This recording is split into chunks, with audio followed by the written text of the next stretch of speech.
There was once a mother named Elena who lived in a small, sunlit house at the edge of a quiet town. The house was never perfectly clean, never perfectly quiet, and never perfectly planned, but it was full of warmth, laughter, and love.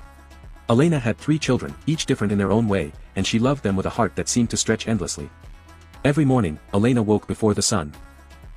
She moved softly through the house so she wouldn't wake the children too early, preparing breakfast and packing bags for the day ahead. She knew who liked their toast a little burnt, who needed extra time to tie their shoes, and who pretended not to need a hug but always smiled when she gave one anyway. These small details mattered to her. They were how she showed her love. When the children struggled, Elena was there.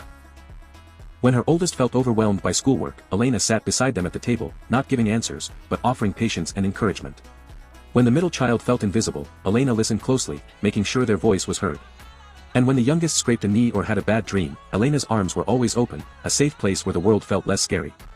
Elena didn't have all the answers, and she made mistakes. There were days she was tired, days she worried she wasn't doing enough. But even on those days, her love never faded. She showed up, to school events, to late-night talks, to moments that seemed small but meant everything to her children. As the years passed, the children grew. They learned to walk on their own, to speak their minds, to face challenges without holding her hand. Elena watched with pride, even when it was hard to let go. She understood that loving her children also meant trusting them to become who they were meant to be. No matter how old they became or how far they went, Elena's love remained steady and strong. It lived in her words, her actions, and her quiet presence.